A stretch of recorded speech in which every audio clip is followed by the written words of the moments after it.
पाठ 3। संगीत का जादू। राजा अकबर के राज्य में एक साधु रहता था। साधु बहुत अच्छा संगीतज्ञ भी था। जब राजा अकबर को साधु की इस विशेषता का पता चला तो उसकी भी साधु का संगीत सुनने की इच्छा हुई। अकबर ने अपने 2-3 अनुचरों को साधु को बुलाने के लिए भेजा। साधु के पास पहुंचकर उन लोगों ने राजा का संदेश उसे सुनाया और कहा, आपका सौभाग्य है महात्मा जी, जो आपका संगीत सुनने की राजा ने इच्छा प्रकट की है। यदि आपका संगीत राजा को पसंद आ गया तो वह आपको मुंह मांगी रकम दे देगा, निहाल कर देगा। उन लोगों की बातें सुनकर साधु मुस्कुराया। फिर बोला, राजा ने मेरा संगीत सुनने की इच्छा प्रकट को, इसके लिए धन्यवाद। किंतु जिस संगीत को राजा सुनना चाहता है, वह संगीत तो कभी कभी संयोग से बन पड़ता है। प्रयत्न से पैदा किया हुआ संगीत राजा को प्रसन्न न कर सकेगा। मैं राजा को संगीत सुनाने के लिए नहीं जा सकता, आप लौट आएं।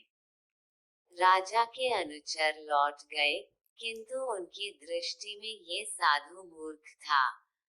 इतने अच्छे अवसर को हाथ से गंवा दिया। वे बार बार इसी बात को दोहरा रहे थे।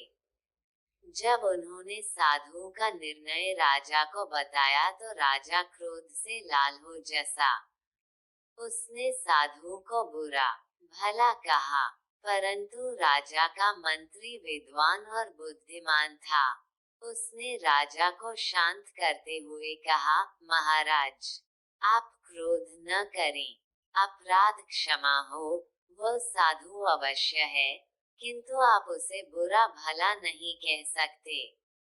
सत्य बात तो यह है, खैर रहने दो। राजा का क्रोध शांत हो चुका था। उसने नम्र वाणी में मंत्री से कहा, नहीं नहीं मंत्री जी, रहने क्यों दें, आप पूरी बात कहिए। तो सुनिए महाराज, सत्य बात यह है कि इस समय ये साधु आपकी संपत्ति का याचक नहीं है, बल्कि आप उसके संगीत के पाचक हैं। याचक आप हैं और दाता वह साधु। आपको यदि संगीत सुनना ही है, तो आपको साधु के पास ही पहुंचना होगा। वैसे तत्काल में आपके मनोरंजन के लिए दरबार के प्रसिद्ध गायक तानसेन को बुलवा चुका हूँ। वह थोड़ी देर में आता ही होगा। मंत्री ने उत्तर दिया। मंत्री ने ज्यों ही अपना कथन समाप्त किया, त्यों ही दरबारी गायक तानसेन आ पहुंचा। राजा ने तानसेन को भी साधु वाली बात बताई।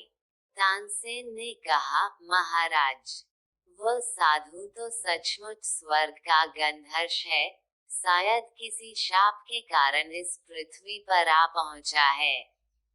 आहा, क्या जादू है उसकी उंगलियों में। ज्यों ही श्रीना के तारों पर उंगलियां फिरती हैं, वीणा अमृत बरसाने लगती है।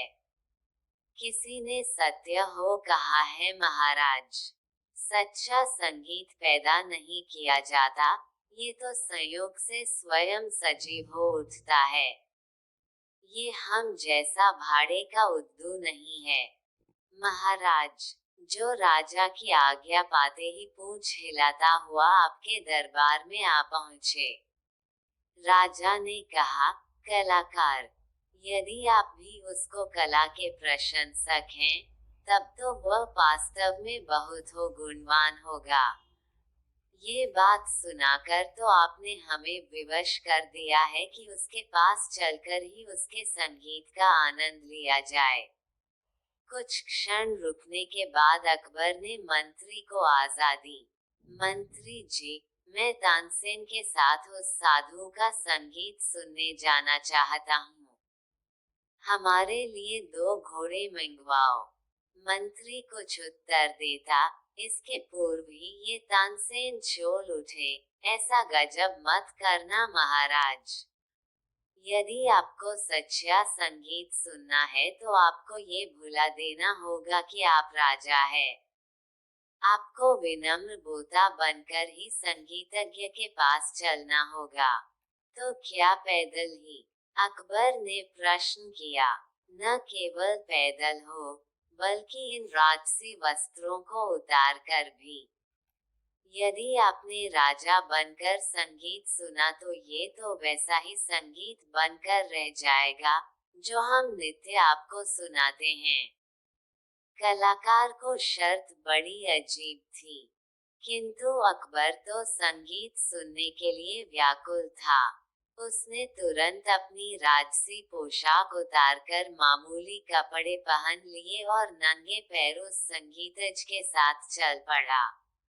साधु की झोंपड़ी पर पहुंचते पहुंचते उन्हें रात हो गई। ये पूर्णमासी की रात थी। कार्तिक का महीना था।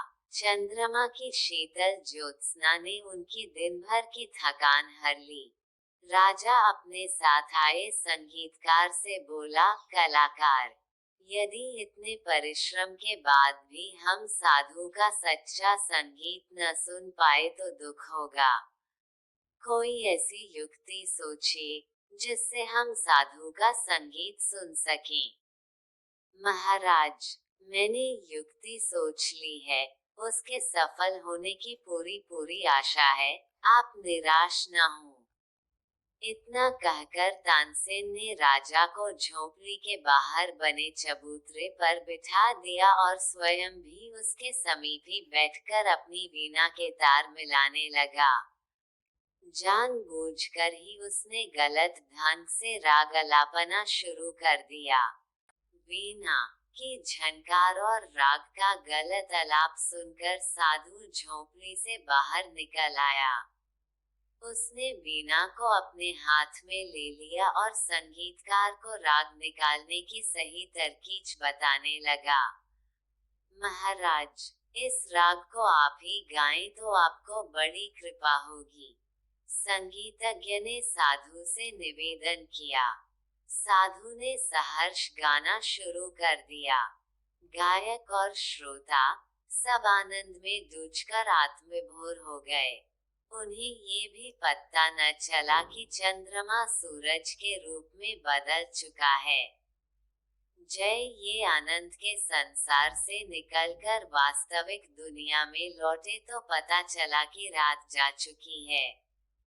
साधु को भी अपने दैनिक कृत्य करने थे। उसने बिना संगीतज्ञ को लौटाते हुए कहा, सचमुच आनंद आ गया आज तो। हाँ महाराज, सचमुच आनंद आ गया।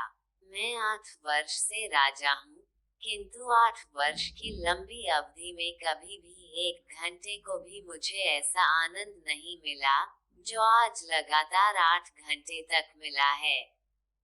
राजा ने कहा। राजा को अपने सामने देखा तो साधु कुछ सकपकाया। तभी राजा के साथी संगीतज्ञ ने सारी कहानी साधु को सुना दी।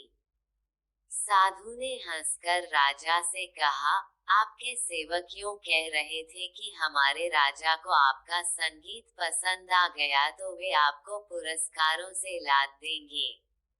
अब आपको संगीत पसंद आ ही गया है, कहिए अब आप मुझे क्या दे रहे हैं? महाराज, आपके पास चिताए इन आनंद के क्षणों की तुलना में मेरा सारा राज्य भी तुच्छ है। मेरा अहंकार भी गल गया है। इस प्रकार कहते हुए राजा की आंखें भर आईं और लुढ़क कर 2 मोती साधु के पैरों पर जा पड़े। जानते हो वह साधु कौन था? वह था महान संगीतज्ञ गुरु हरिदास। गुरु हरिदास तानसेन के गुरु थे। भारत को ऐसे महान व्यक्तियों पर नाथ है।